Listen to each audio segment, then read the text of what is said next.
What's up, guys? So we have our third and final exam today for Transport 2 at the University of Cincinnati, and today's problem is going to be a long one. We have a lot of stuff to do with. We have Lewis relations, adiabatic saturation, all kinds of fun processes, differential equations to solve. But the very first part that I want to deal with is part A1. So this part is going to be dealing with establishing what a Lewis relationship is. So Lewis relation. I think that's how you spell that. But so if you recall, in our last lecture, we established what dimensionless numbers were. These are dimensionless quantities. These are really helpful for relating different systems and everything to each other. So the first one that I want to bring up from last time is the Sherwood number. And if you recall, the Sherwood number is Kc times the diameter of what we have here. Kc is the mass convective transfer all over the diffusion coefficient of A and B. This is a very important one we're going to be dealing with first. And then the other one that we're going to be dealing with is the Nusselt number. We derived this the last time as well. That's also going to be diameter of K, and that K is the, K is on the bottom. That's going to be H.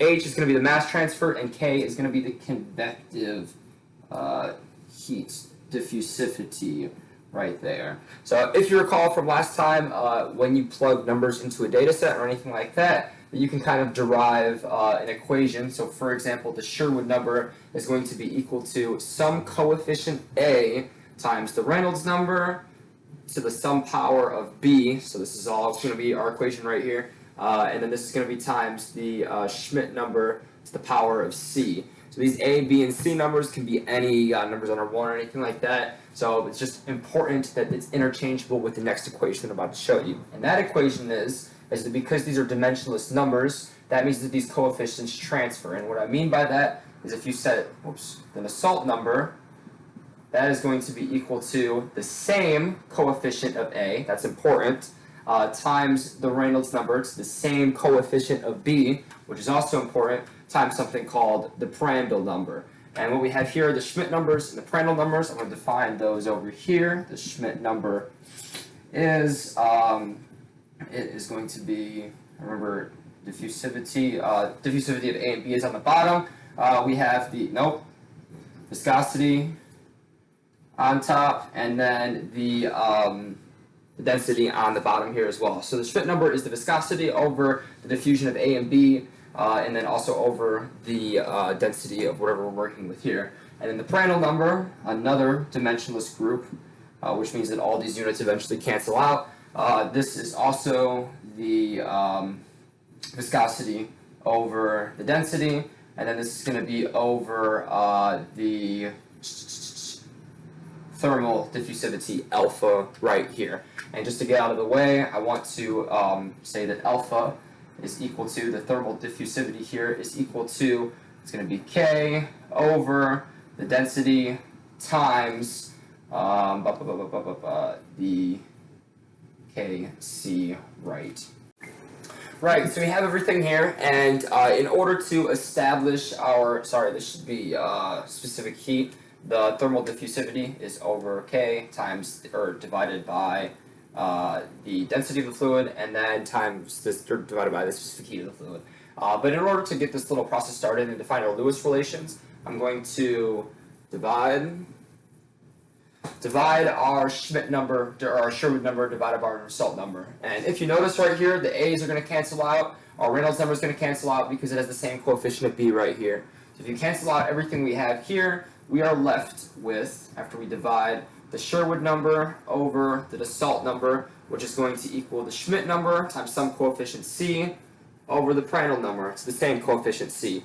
And what I'm going to do to kind of establish our Lewis relation here is I'm going to solve these two areas separate, because these are all made up of different dimensionless units, and just doing that way will be easier. So we have the Schmidt number right here, and remember we have the Schmidt number as, so for this guy, we have the Schmidt number is, boom, the viscosity over the density, the diffusion constant of A and B, and then divided by the Prandtl number. I'm going to do a little bit of dimensional analysis, which means that there's a little bit of reciprocal division right here, which means that there's going to be the viscosity on the bottom, and then the density on the top, and then the thermal diffusivity on the top as well, which means these are going to cancel out, and these two are going to cancel out. And what this is going to leave us with is, we have our thermal diffusivity right there, divided by our mass diffusivity right here. And this right here is very, very important because this right here is our Lewis number.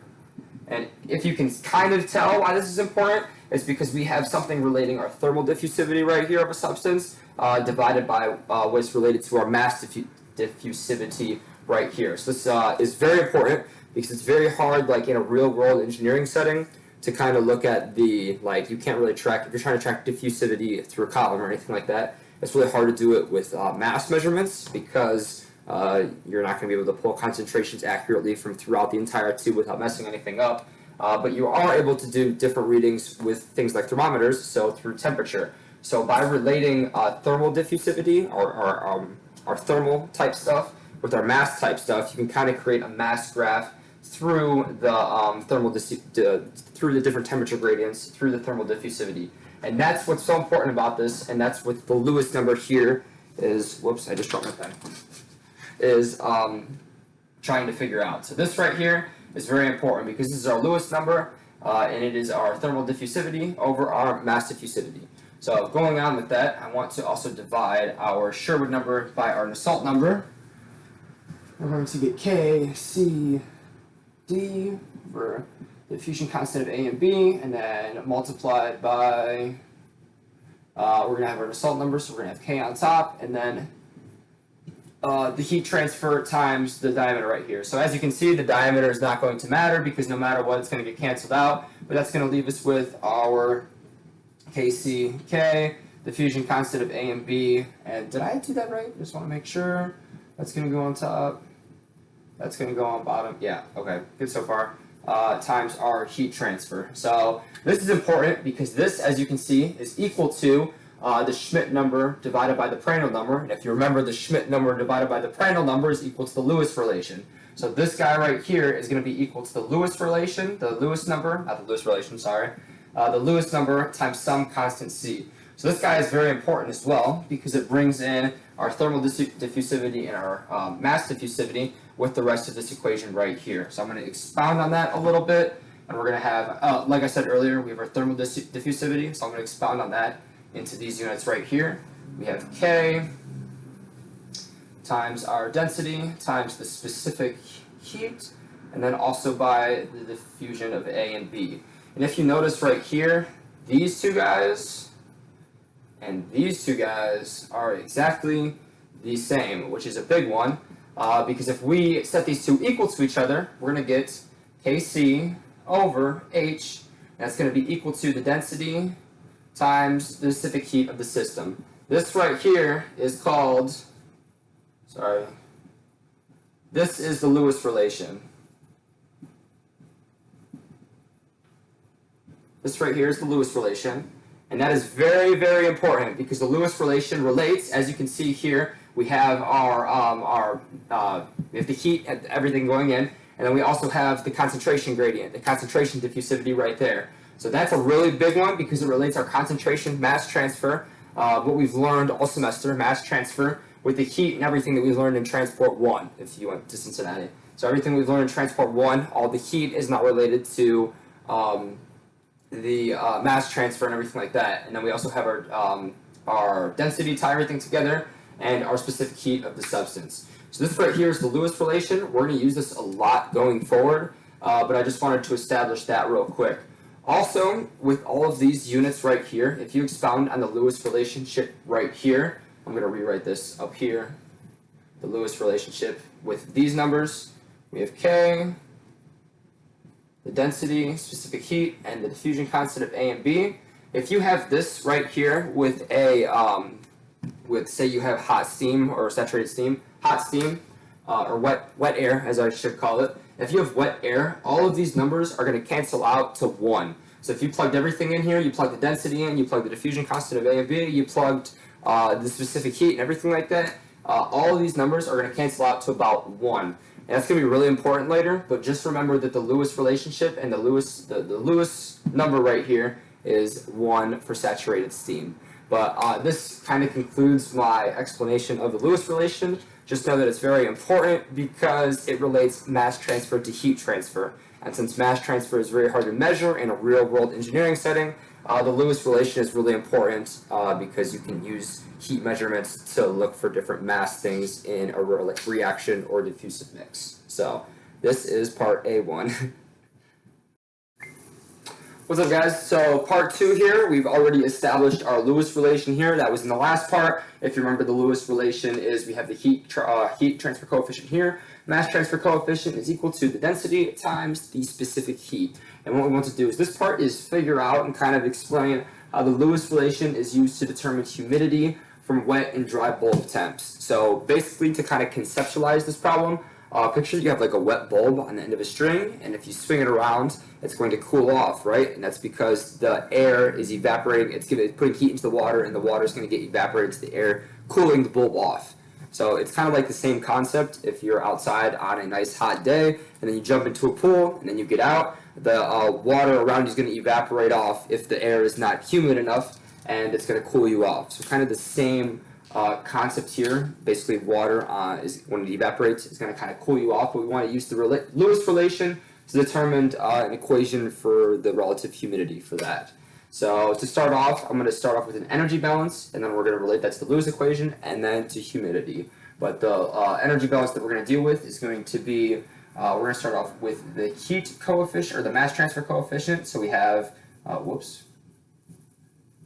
have Kc here. We're going to multiply that times the concentration, because on our hypothetical bulb,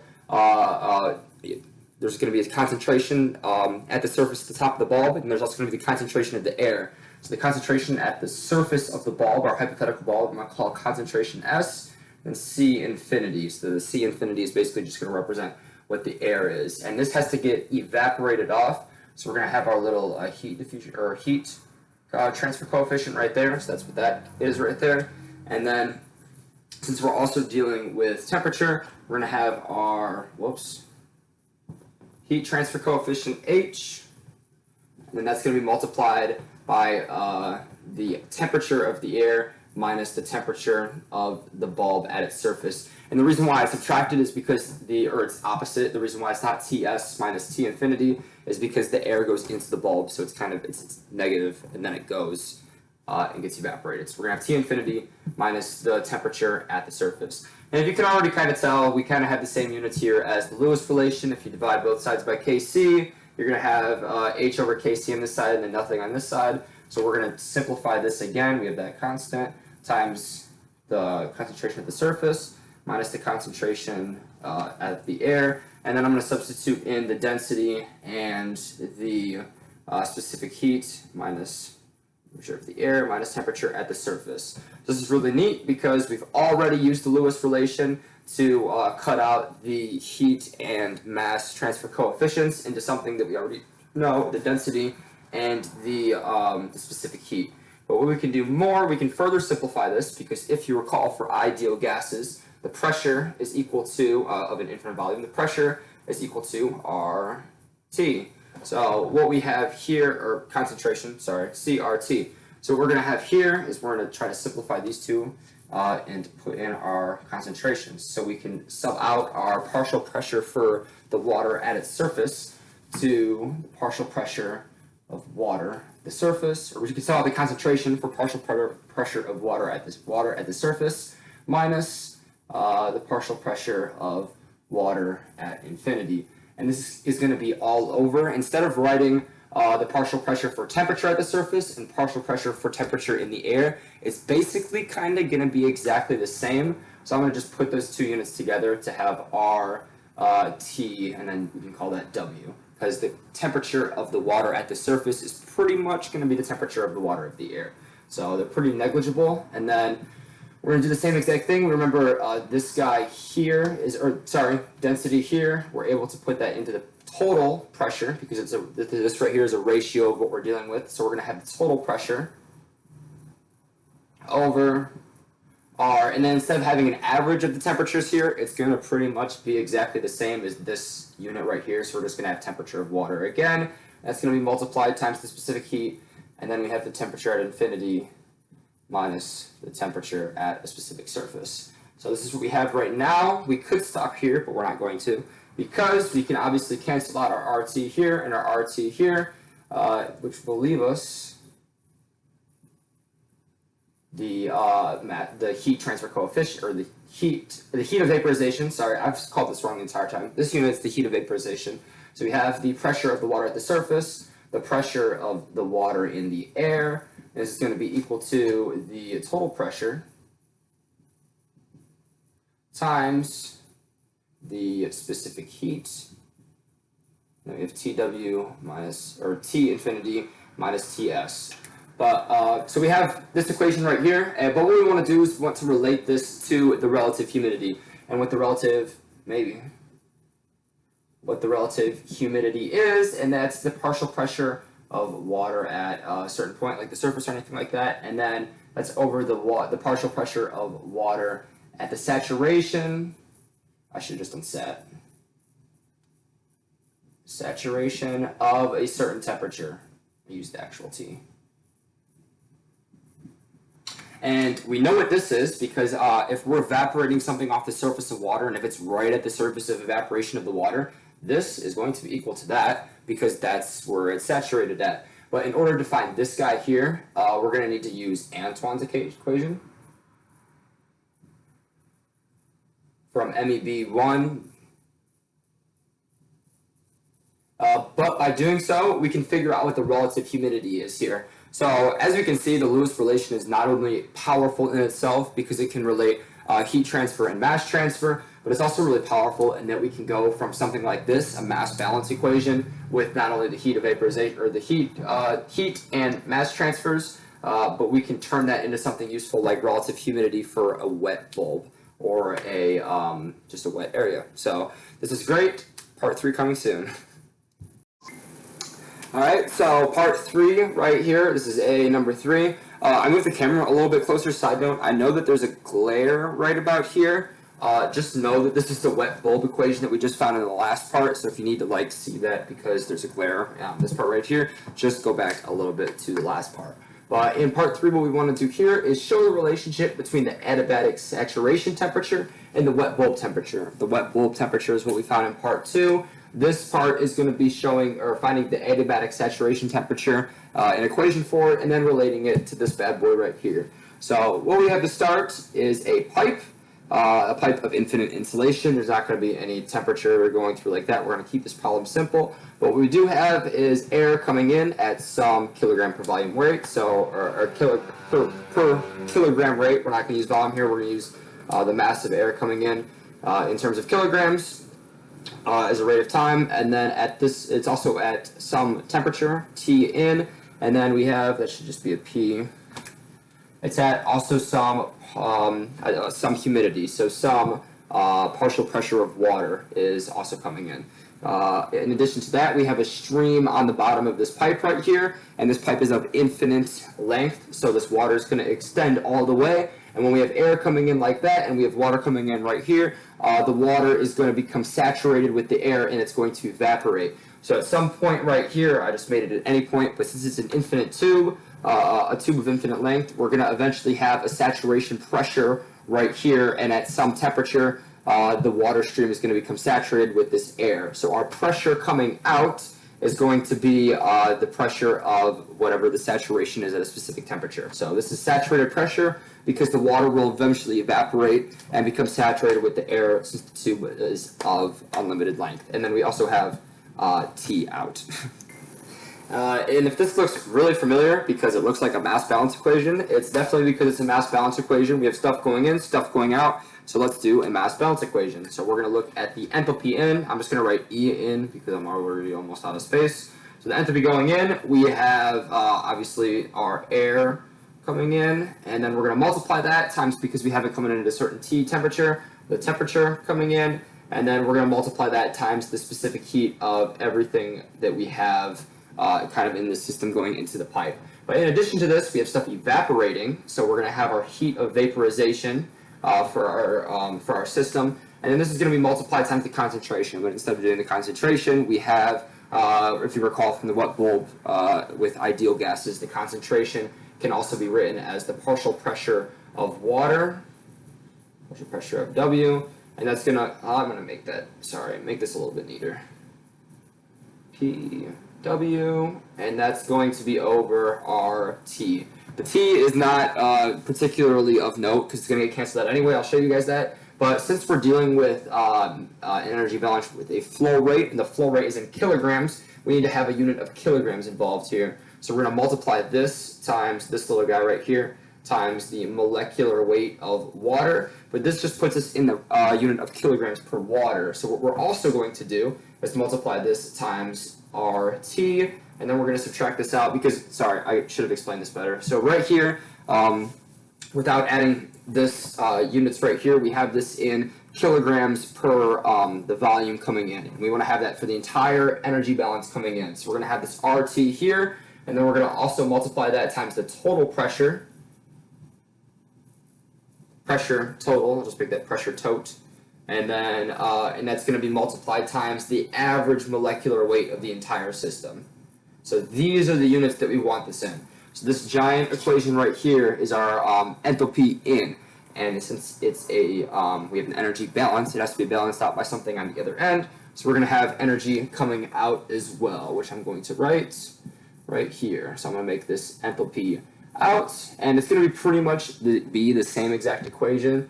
We're just going to change some things around. So we have the same exact mass flow rate coming out, mass of air, and then the T out is going to change because we're no longer in T in, we're in T out, times Cp.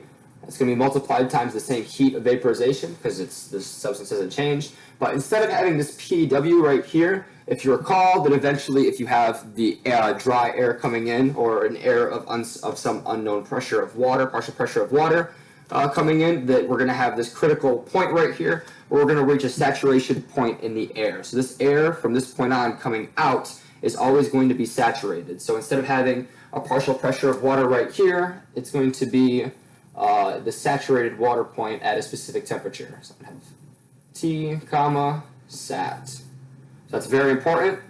And then it's also going to be over RT. We still have our molecular weight of water. And then we still have times RT over the total pressure. Sorry, just make a tote. And then also by the average AVG, average molecular weight. So this is the out, the energy balance for the entropy balance for stuff going out. The only thing that changed are the temperature for coming out is different from obviously going in. And then we have this pressure change in the air because it's now a saturated vat of air coming through at all times. So we're going to set these equals to each other. I'm going to do that down here. This might take a second.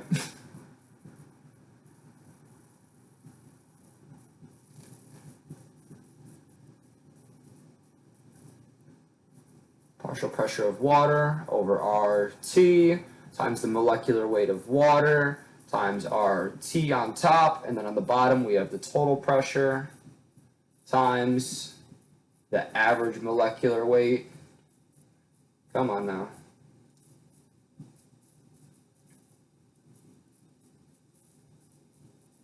And then this is all going to be equal to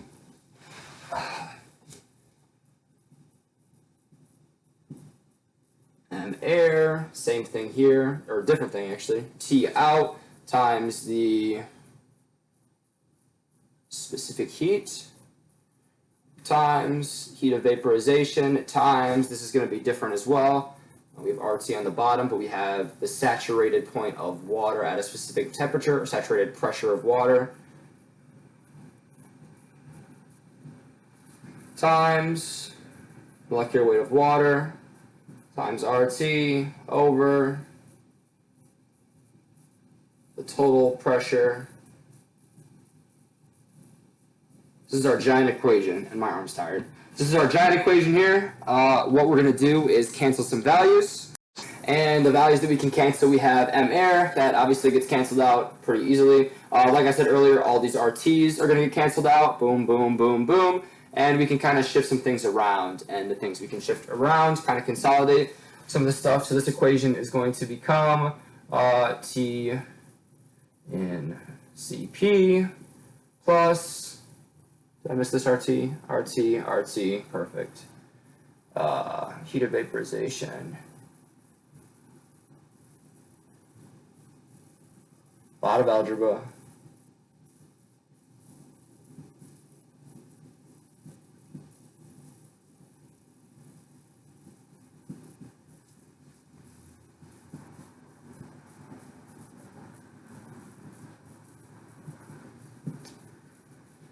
Hopefully I'm not in the way too bad.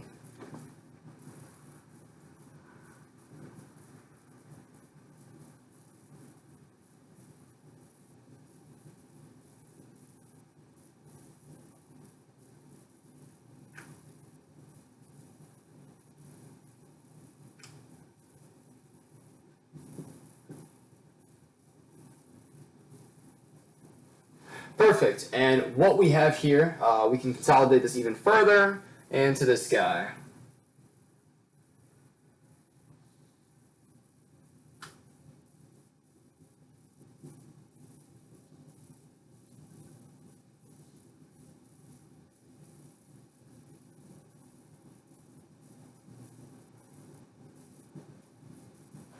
I'm definitely in the way. Whoops.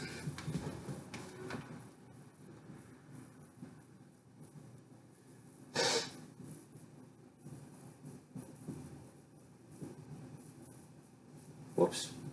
Already hit P.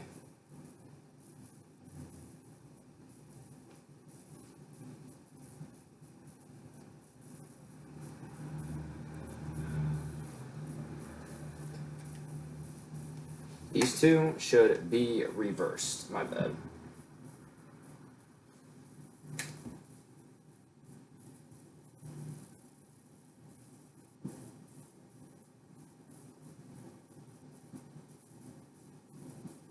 So this is our final mass balance equation after all that algebra. Sorry, that was a lot of algebra.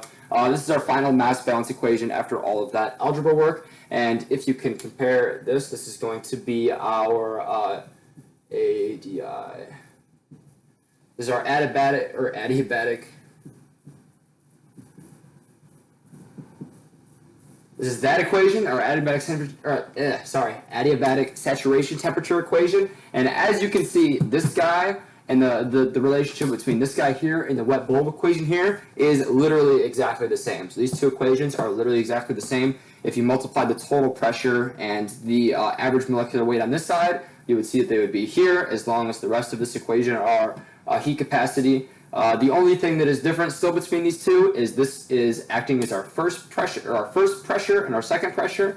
We have our, first pressure, second pressure, first pressure, second pressure, and our first temperature, second temperature, first temperature, second temperature. They're just flip-flops, which means there's just a negative sign. We would just have to multiply it by the negative, and then they would be exactly the same. So if we just did the flip of these two equations would exactly line up. So this is very important because it shows the relationship between the adiabatic saturation temperature and the wet bulb temperature. The relationship is that they're the same exact equation. And this will prove useful in the rest of this exam, as well as some of the concepts we've covered in the first three parts, including the Lewis relationship and using the Lewis relationship to find the relative humidity. So this has been part 3A of this exam. I will see you in part B1.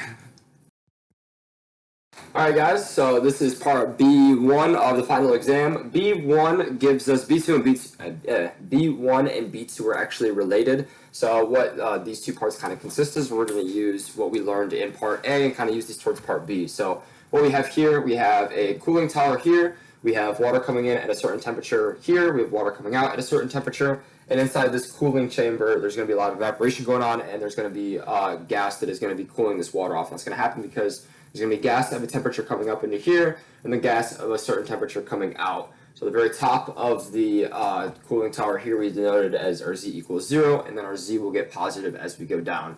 I drew a little cross-sectional area here. This should be a lowercase a.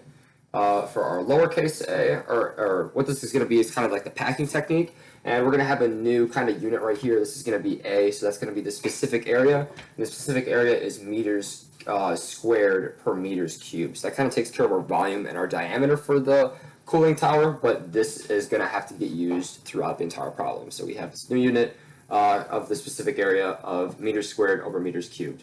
And what we want to do in part B1 is derive three different differential equations. We have the differential equation for the molar composition of the cooling tower because the water is going to be evaporating off, and that's going to cool the water. So we want to have our compositions, our differential equation for the concentration of the water with respect to air, and that's going to be through dz, so through the entire cooling tower. And then we also want to find the temperature of the water throughout the entire cooling tower, and then also the temperature of the gas throughout the entire cooling tower. So we're going to make these three differential equations on the whiteboard, and then I'm going to solve them in Python in part B2. So in order to characterize our first differential equation right here, we're going to need some flow rates. So our flow rate for our liquid water, I'm just going to make big L, that's going to be in kilograms per second. And then for our gas, we're going to have G is equal to also kilograms per second. That's just going to be the flow rate of the water per second coming in, and then the flow rate of the air, and then it's just going to be at a constant stream, constant rate. But what we want to find here is a differential, so we're going to have D. In order to find this equation, we're looking for the change in something, and we're going to have the differential of the gas flow rate, so big G. That's going to be multiplied Y, which is the mole fraction of water with respect to air, and then I'm going to put that over the mole, the average molar weight here, the molar mass, and that's going to make sure that our units are moles per second on this side. And then on the other side, we're dealing with mass transfer because the water is getting evaporated to the air. So it's very similar to part A2, where we dealt with our mass fraction calculation, our mass fraction formula. So we're going to have the mass constant right there, or the concentration constant right there, and that's going to be multiplied the concentration of the liquid at the surface of the water, and that's going to be subtracted by the concentration of the water, so at infinity. So this is very similar to the equation that we used in the previous parts of this assignment, and then that's going to be multiplied times our area right here. So these are, however, in the units of meters squared over meters cubed. We need to cancel out the meters cubed. So what we're going to do is take a cross section right here. So we're going to denote that as big A, and then that's also going to give us our dz, because we're taking that for a bunch of different z's throughout the entire column right here. This is going to give us our dz, but the only problem that we have is this A is in the units of meters cubed, because that's our volume.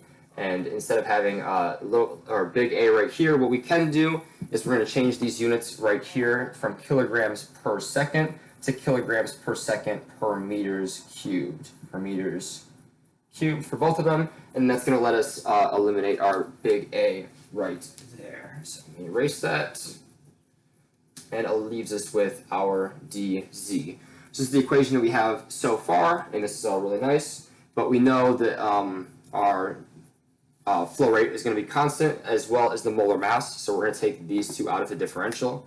So we're going to have G m times dy is equal to all of this stuff, and actually I'm going to just move stuff around right now, and we're going to have dy over dz is equal to the concentration constant times the concentration of the surface minus concentration, and then we're going to multiply these two over here, so I'm just going to do that now.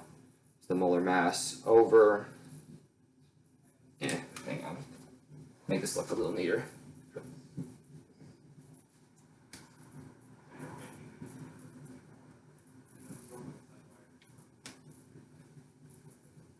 Perfect. So this is what we have so far. We have our differential, which is really nice. We have our mole fraction, and then this stuff right here. But if you recall, we have P is equal to C R T for ideal gases. So what we can do with our ideal gas right here is kind of split this up even more. Our dy over dz is equal to our concentration constant. Also before I forgot, since our z is up here and we're going down, this is going to be negative. So negative, negative, put a negative sign in front of all that stuff.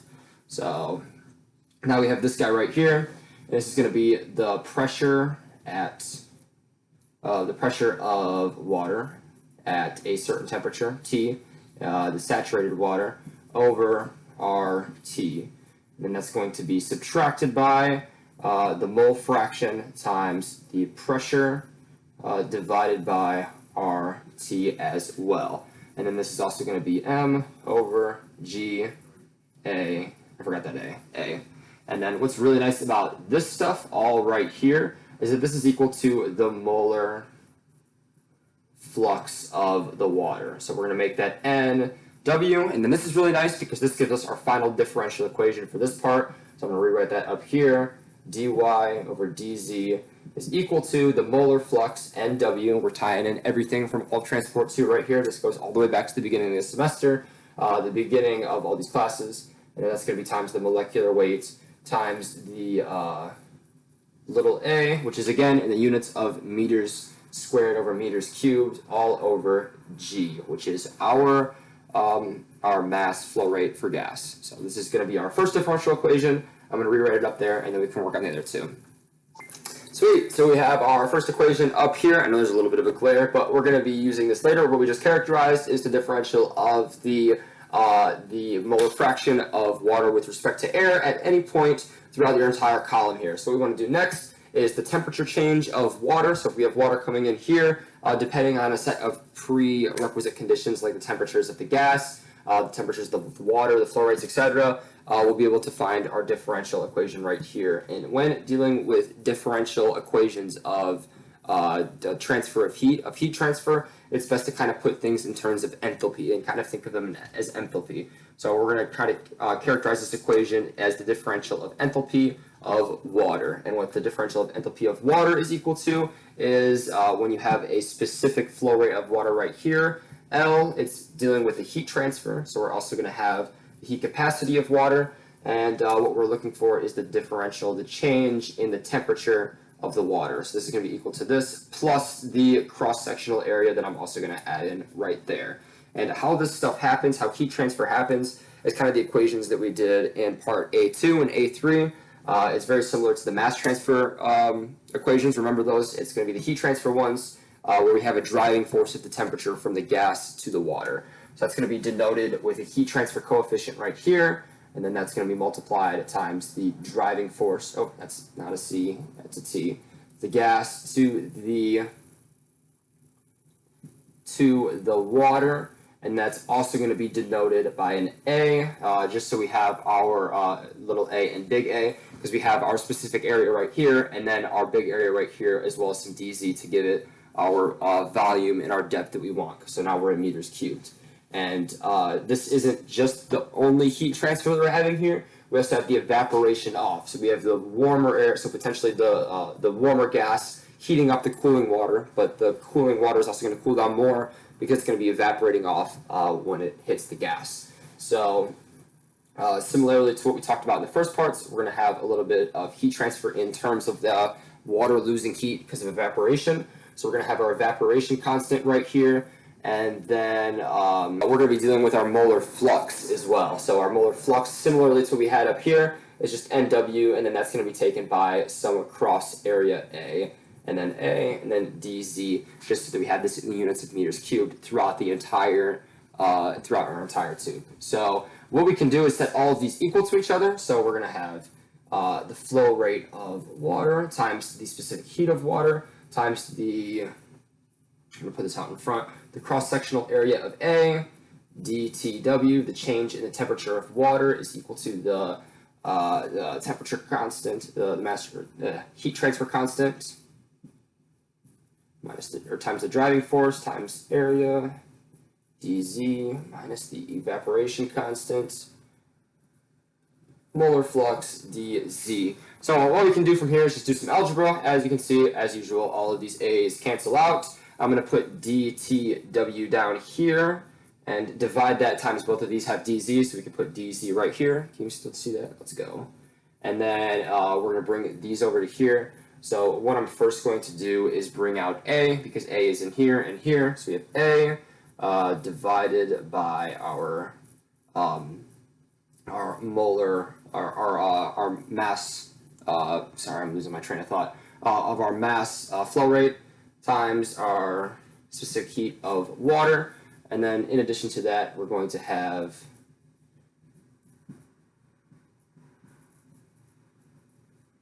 that subtracted by, so this is going to be the heat transfer of the gas, the gas driving force of the water minus the evaporation heat that we're losing as well. So this is our second differential equation. I'm going to rewrite this up here, but this is exactly what we wanted for the second part, and later we'll use this to create some lovely composition profiles in Python. But this is how we found this from our driving force of the enthalpy, did some algebra, and we got the second differential equation that we're going to use later. Perfect. So we now have our temperature change, TW, as a differential throughout any dz in the entire column. The other thing we have to do left is find the temperature change of the gas, dTg, again over dz through any split section of the column.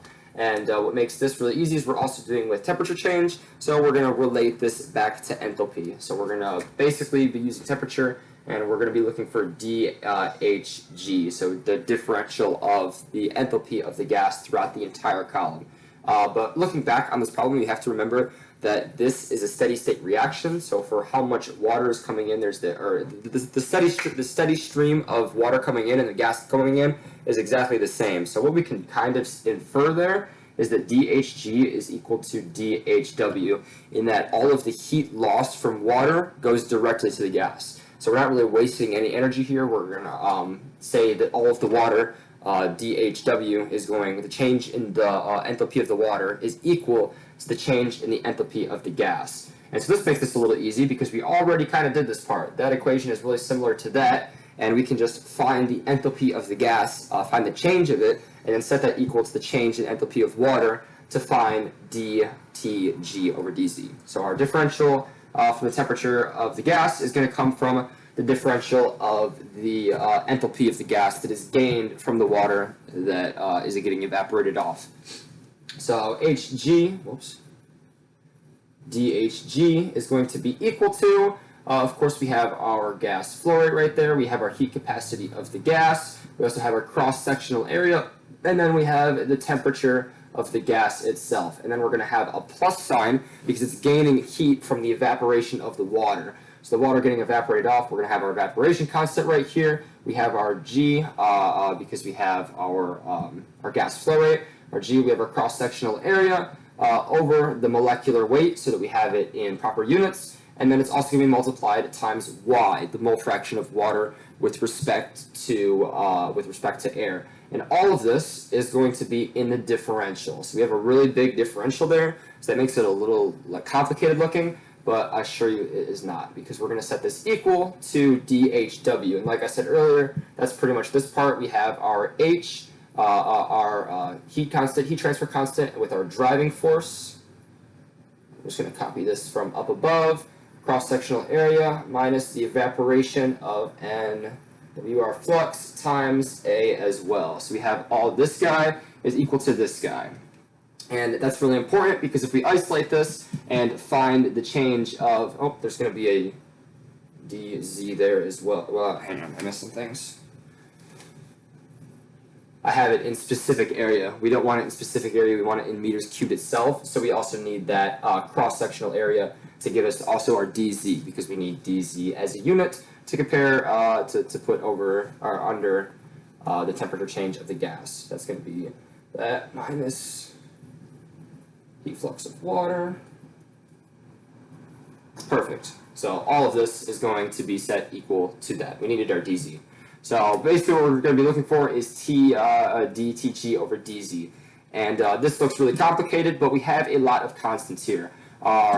This is a constant, this is a constant, our heat capacity is constant, our flow rate for gas is a constant, cross-sectional area is actually going to get canceled out again throughout the entire problem, but is also a, you guessed it, a constant, and then so is the evaporation constant and the molecular weight. So the other thing that are not constants here is Tg and Y. So I'm going to kind of take this all out.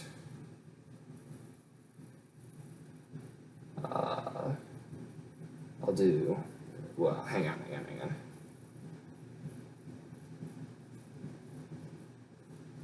Whoops. And then I'm also going to divide by dz already. There's already two dz's over here. If you factor out a dz and then divide it, just to get our differentials. So divided by dz plus evaporation constant, molar flux, or the molar fraction of water.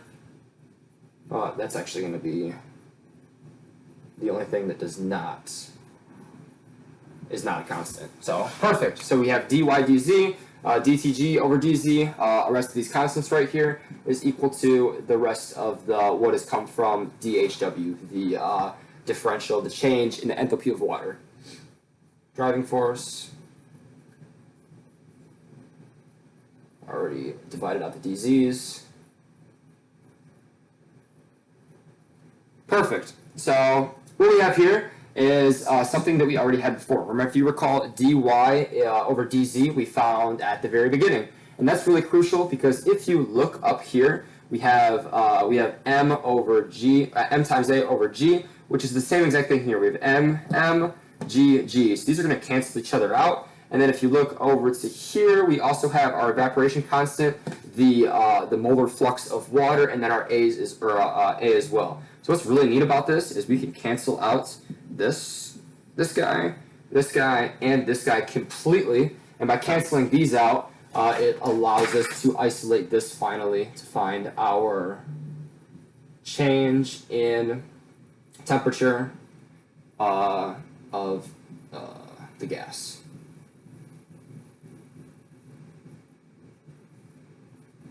And that equation is denoted by the the heat constant transfer times the driving force times our little, not our cross-sectional area, but our specific area.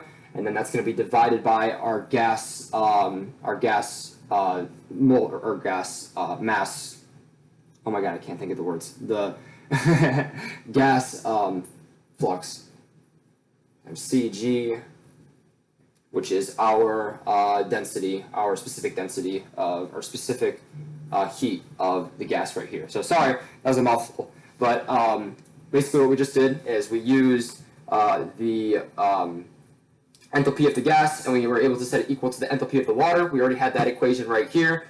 We were able to find this out by using the change of the water, the water warming up, giving off heat to the gas, and then also the evaporation. Did some algebra right here, isolated the change in the temperature of the gas, and for every layer of dz, it is equal to the heat transfer constant times the driving force times our specific area over the flow rate of the gas times on the bottom times our specific heat of the gas. This is our final differential equation. I'll rewrite this up here, but all in all, this is part B1. In part B2, what we're going to do is use Python to create composition profiles for each of these on throughout the entire problem and try to solve all three of these differential equations. So stay tuned for B3 on Python, or part B2 on Python.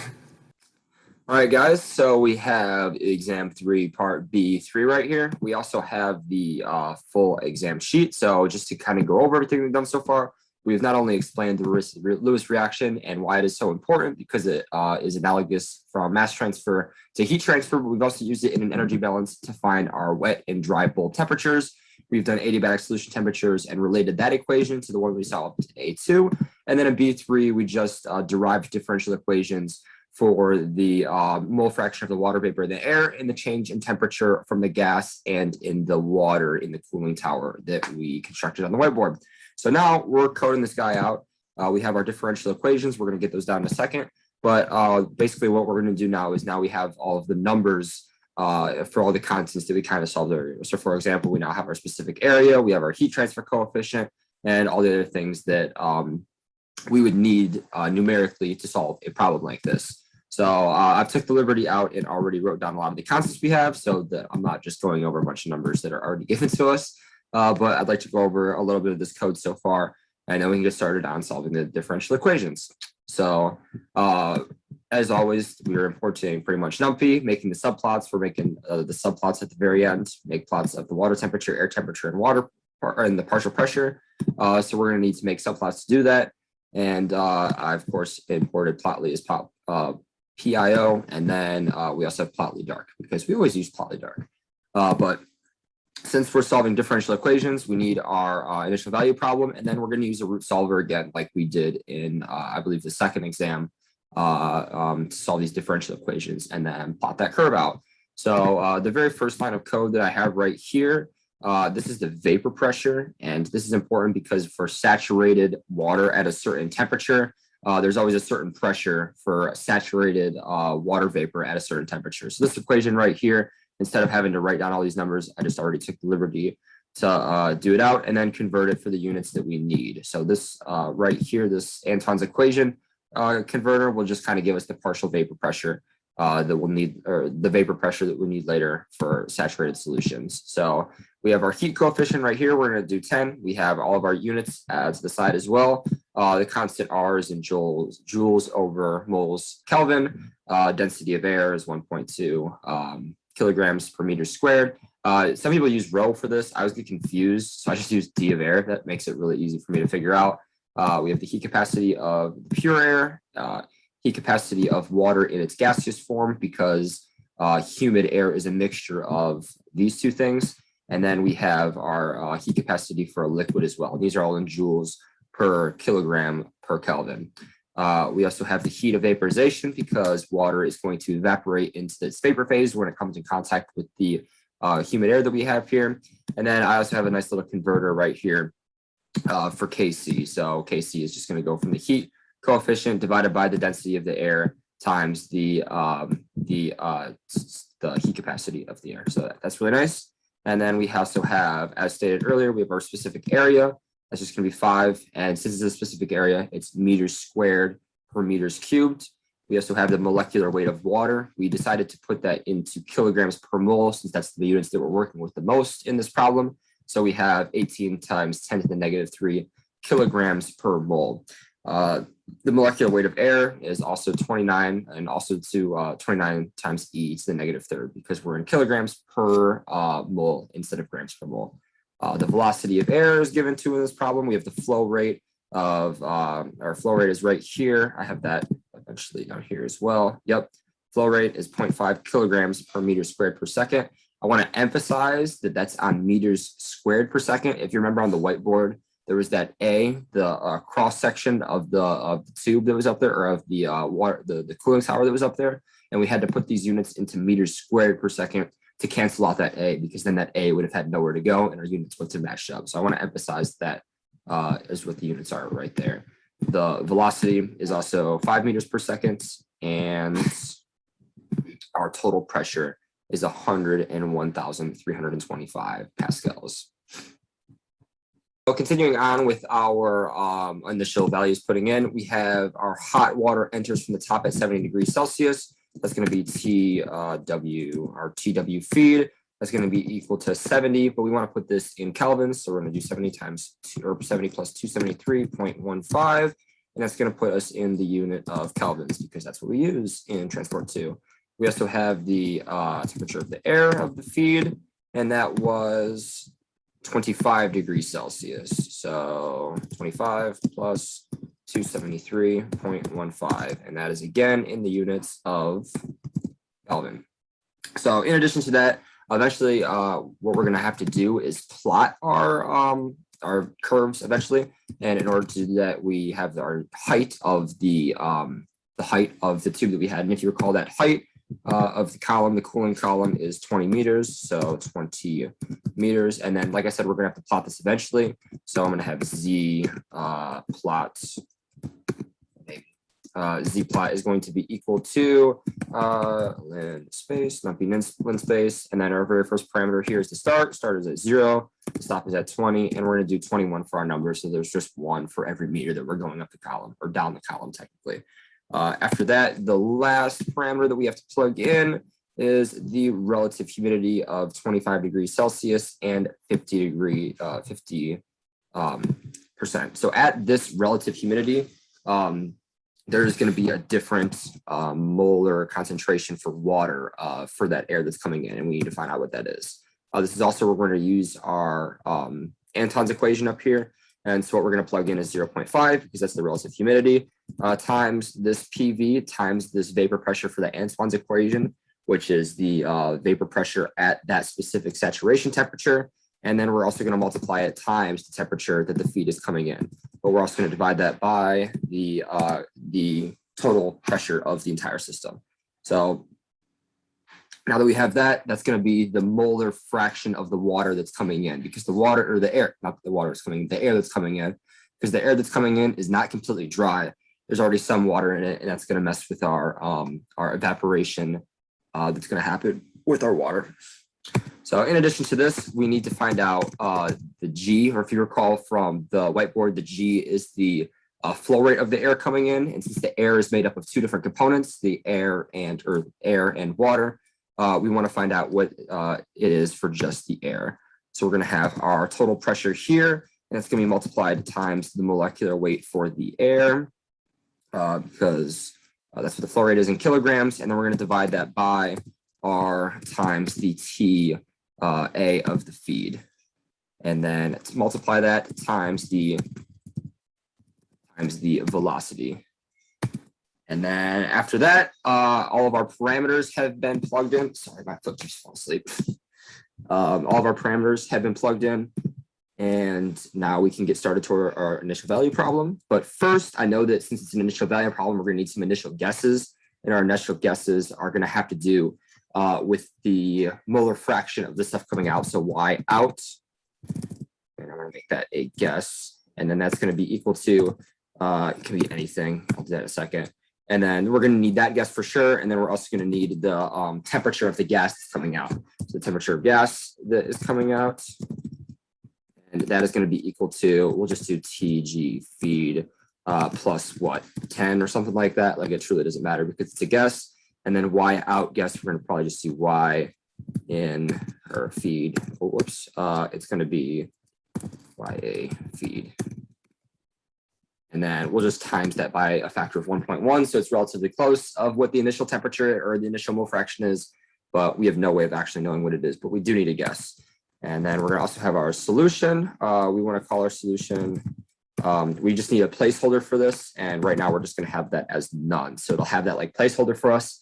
And then eventually our solution will get filled into what that is. So let's, what am I missing here? A float. Do I need a period here? This is also supposed to be velocity instead of, yeah, there we go. That helps that one, but right here, TA feed, unsupported group for float function. So does this need to be in, I'm not missing any parentheses because I don't have any there, but it would make sense that there needs to be something there. No. YA feed times PV. It probably has something to do with, let's just go through all of these.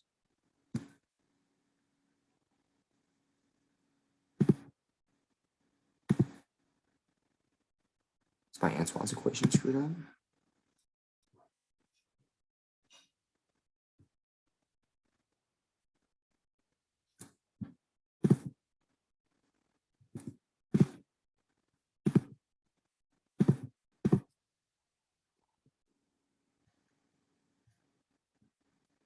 Are we sure? Let's go through it again. PV of the PV of the TA feed. Whoops. Not multiplied. Do not multiply these together. It's a function. So it's you're defining the vapor pressure right here instead of multiplying it. Now it should work. There we go. So all of our parameters have been set, and now we can get to actually defining our functions out and graphing and creating our graph.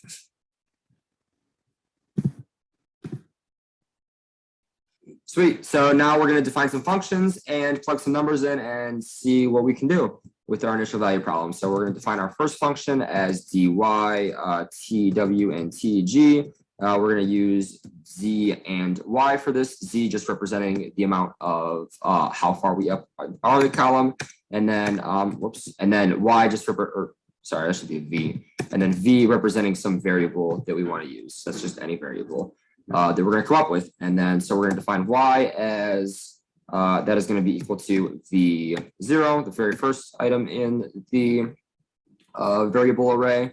We're going to make tw going to be equal to the second variable. And then the temperature of the gas is going to be equal to the third variable. Sweet. So I do want to mention that earlier, remember, we had the flow rate for the air coming in, and then that was just strictly the flow rate of the absolute dry air coming in. And we did that with the partial pressure of the air that was the not moisture part of it, because the material that was flowing in is made with two components, the water and the dry air itself. And so this was just the air. Now we need GW, or the flow rate of the water that's coming in. And that's just going to be the flow rate, the total flow rate 1 minus that, and then we're going to have the air right there, and then we're going to multiply that times the molecular weight of the water. It's very similar to the Antoine's equation, and then divide that by the molecular weight of the air. So that should give us the flow rate of the water that's coming up based on the flow rate of the air. And then the total flow rate, G, is just those two added. So it's going to be G air plus G of water, because if it's a 2-component stream coming in and it's based out of 1 component and 1 component, if you add the flow rates, you're just going to get the total flow rate of everything coming in. We also need to find the total molar mass. This is just the average molar mass, and this is just partial molar mass stuff. So G air plus GW, the two combined, and then divided by G air times the molecular weight of air, and that's going to be plus G water plus molecular weight of water, and that's going to give us the average molecular weights. Perfect. And then we also need, for our calculations up here, we need the average CG, which is the heat. Oh my God, the heat capacity of the gas that's coming in. So we need our average heat capacity for the gas coming in, because dry air has a different heat capacity than water does. So when we have our mixture of air and water coming in, it's gonna have a different heat capacity. So we're gonna have C air multiplied by G air. That's the heat capacity of air times the flow rate of air, and that's gonna be added to the specific heat of water that's in the gas. Water in a gaseous form has a different specific heat than the water in liquid form. That's going to be multiplied times the flow rate of the water coming in, and then that's all going to be, I don't need this extra parentheses, do I? That's all going to be divided by the total flow rate coming in, so that we don't have two flow rates. Perfect.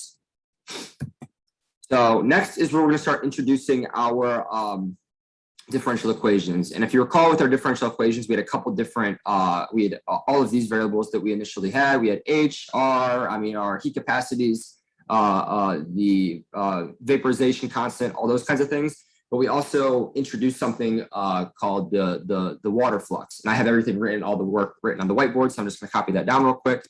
The water molar flux coming in was equal to, what do we have? We had Kc divided by R times Tg of the, nope, just regular Tg, not of the feed coming in, just a constant right there. And that's going to be multiplied times our PV, our vapor pressure up here, our vapor pressure thing. And then we're going to not multiply it by, but we're going to have that of TW coming in, and then that's going to be minus, we have Y, the molar fraction times the total pressure. So that was defined as the molar flux. And we defined that at the very first part of part B1 when we were looking for the molar fraction differential equation. So now that we have that defined, we can start to put in our differential equation. So dy, the very first one, we had negative the molecular weight of water, and that's going to be multiplied times, or the average molecular weight, sorry, the average molecular weight times A. And remember, A was our, A up here is our specific area in meters squared over meters cubed, and that's going to be divided by, we have our G, our molar flow rate, and then that's going to be multiplied times the NW, the molar flux, which we just defined. So now we have that. We're also going to have dTW, our second equation that we found in B1. And after copying that down, it's going to be A divided by our specific area divided by, I believe that's L, which makes sense. That's our liquid flow rate. It's going to be L times, on the bottom of this equation, L times CWL, which is our liquid heat capacity, which makes sense because if you recall, that's the transfer of the temperature from the water to the gas. So in dealing with that, it's water getting cooler because of the gas that is touching it. And then we're going to multiply that times, we have H, this should be in parentheses, H, and then TG of our feed minus TG of the water. This is the driving force, remember, of the heat that is going from the water to the air. And then that's going to be subtracted by the H, the times the, again, molar flux. That's going to be our second equation. And then our third equation is dTg. It's the third one that we found in part B1. And then that's going to be defined as, it's the last one we did, H times, in parentheses, Tg minus Tw. I'm just copying from the whiteboard that's over there. Multiplied times A, which is our specific, this should all be in parentheses as well because this is all on the top. A is our specific area. And then that's all divided by G, the molar flow rate, or the gaseous flow rate times Cg. Yes. Perfect. So these should check out. Perfect. Next, we need to just return some variables. So we're going to return these as the variables that are. So dy, dw, or tw, and the temperature of the gas. So this is what we have so far. And going on next, we need to kind of encompass this in an entire function. So we're going to space this out and introduce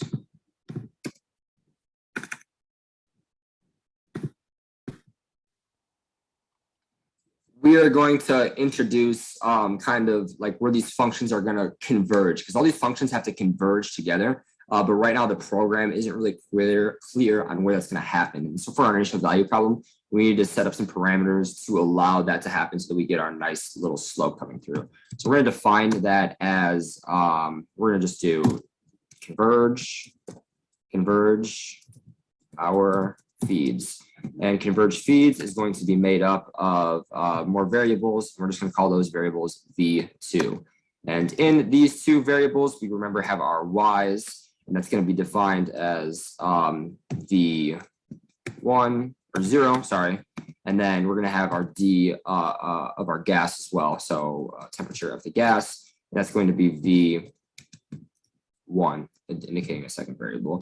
And we already have a y, and this is our y out anyways. So I'm going to do y out because this is the molar fraction of the stuff going out, because it's where the feed converges. This is where at the very end point is. And then this is for the temperature of the gas as well. That's going to be the very end point of where it goes out. So we also need to reference these values that we already have. So we're just going to have a little global indicator here, and then global indicator for our solution that we want to create. So right now the code doesn't really know where to converge. So these three feeds are all going to kind of converge together, but the code doesn't know like where that's going to stop at. And so we need to indicate another, we're going to try to define another variable right here. We're just going to call it converge feeds, because the feeds are going to converge together. And that's going to be indicated by another variable. So we're just going to call it v2, because we already have a v. And what we're going to do here is try to set where where all of our feeds converge together, and that's going to be the endpoint for our function. So that's really that's where the code's going to stop and say, okay, this is where like we're not going to make any more values, and that's going to be the very end of our cooling tower. So what we want to define is y out, because this is where the very end of it is, where it converges together. The initial value problem converges. That's where it's the very end of it. So this is where our final values are going to be. So our y out, not our guess, our y out is going, and we're going to leave that as v2 0. And then our second one is going to be T, the gas out. So the temperature of the gas when it comes out when the system converges is going to be denoted as v2 1. So also we need to reference these values in this function right here. So we're going to do a little global. And then this just lets us able to use our solution that we find here, and so we can use it throughout the problem. And so what we need to return out of this function, no space here. What we need to return out of this function is the IBP. So we want to solve the IBP here. We need to find our solution. It's going to be equal to solve IBP, which we imported from up here. Remember? SciPy integrate, we have solve IBP. And we've used this before, I believe, in the second exam. So we're pretty familiar with this function at this point. We have our function that we're going to put in. It's going to be converge feeds. Actually, it's going to be this one. Converge feeds is for later. We're returning converge feeds. Sorry. the function that we're going to use is the one that we already created and that we want to use globally. So this function here, and I have an extra parentheses, don't I? And then the next thing that we have our span, which is just going to be the z height, because we're just going from 0 to 20. That's just that's the span that we're in right now. And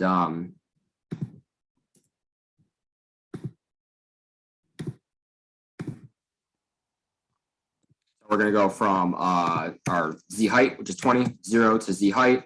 And then after that, we have the next parameter is the y initial values. The y initial values are what we had up here. We have our y out. We have, our y out, our TW out, or our TW feed, sorry. That's the variable we have for that. And then our T gas out. And so these three are, need to parentheses these. So it recognizes that these are our three y zeros. And then the method we're going to use, everyone's favorite method, radio, maybe. Perfect. I hope I spelled that right. T eval, that's going to be true. Uh-oh, what happened?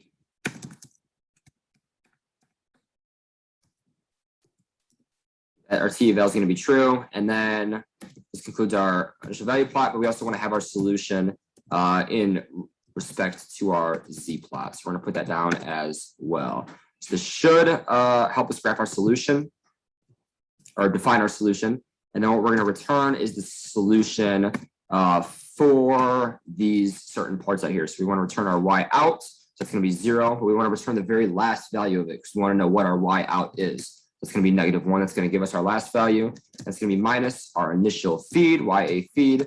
And then the other one is our solution of the second one, which is the temperature of the gas when it comes out. And again, we want the very last number in there when the system converges. So we're going to have -1 there. And then that's also going to be minus TA of the feed.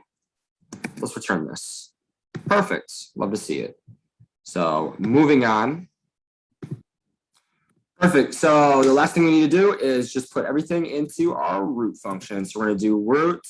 We have converge feeds. Converge feeds here. And what we're going to do with this is plug in our initial conditions. Our initial conditions are the initial guesses that we had at the very beginning. Y out guess and G out guess. And then everything should work. Possibly. T eval must be one-dimensional. That is in the root solve IVP T eval. Oh, this should not be T eval. This should be what's it called? Show me the dense output. Dense output is true.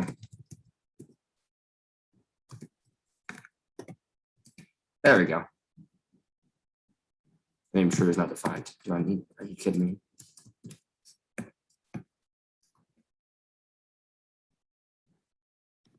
Runtime warning, invalid value, and double scalars.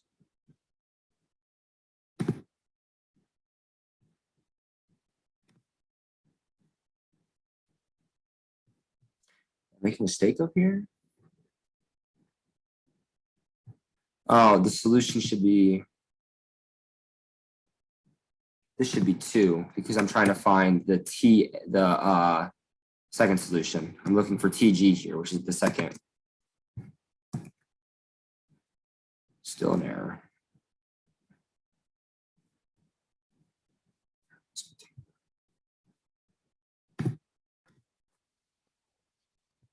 All right, so after doing a lot of research on this, it turns out the problem was my definition name here. I guess it something was wrong in like my like where I had the function naming, and because there was an S somewhere in there, it started to like spiral out of control. So there was basically an overflow error, and basically that numpy can only take up to like to the 300th power of a number, and it was going over that for some reason. So I redid my script and reloaded everything, and everything seems to work out now. So fantastic. So that means we are moving on to the graphing part of this, which is the best part. Yeah, so with the graphs that we need, we're pretty much going to do the same thing that we would do in the other exam that we've taken so far. So first we're going to make our subplots. We're going to have 3 rows of graphs right here and columns just 1. So in figure, what are we going to do? Add, is it underscore or underscore? Add scatter plots. And what we're going to do with this, our x is going to equal our z plot. Our y is going to equal to our solution that we have here. I also changed my function names from solution to sol. I just thought it was easier. And then also I kept getting an error with solution for some reason. So based on my naming of my variables, I guess I came into some errors. There might have been some typos in there as well, but I just wanted to clear that up. But in our solution, we're going to have our very first value, and we're going to go all the way to when it converges. So we're just going to denote that with a little semicolon, just to show that that's where that converges. Actually, that should go from 0 because it's Python, and that's just what it is. So there's that. And then we want to name this particular one our, this is going to be our y, because this is the dy one that we're working with.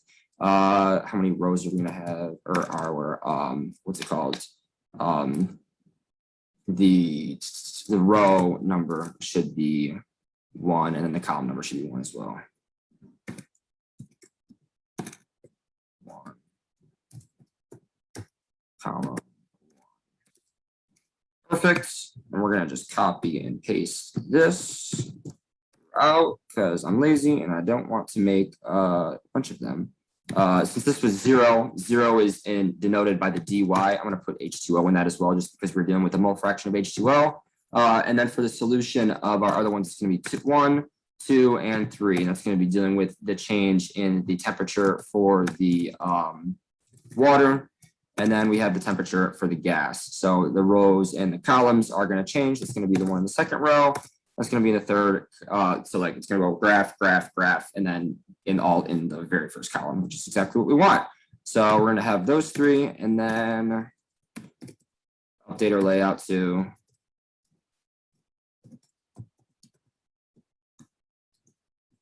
make our width, let's make it 800, and our height, let's make our height 1,000. Your adjective has no proof. Add scatter plot. There's no plot, isn't it? It's just scatter.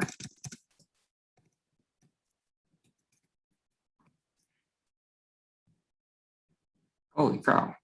I probably had a function that column. I spelled column wrong. Column. It's just valid properties. It's just col, isn't it? Incredible. So finally, after all this work, after this very long video, after going through all of our, we explained the Lewis relations, using our Lewis relations to determine our differential equations, all of what we've learned so far, we're left with these graphs. We have the lovely molar composition throughout our column of water here. We have the change in the temperature throughout the throughout the cooling column of the water. As you can see, it is decreasing. And then the same thing for our gas, which started out warmer and is going to decrease as it meets with the cooler water. So after everything, we're left with these 3 lovely graphs. It's been a very nice semester. Thank you so much to Professor Carlos Coe. It's been very great, and I've learned a lot, absolutely. I've really enjoyed making these videos and everything. And thank you guys so much for watching.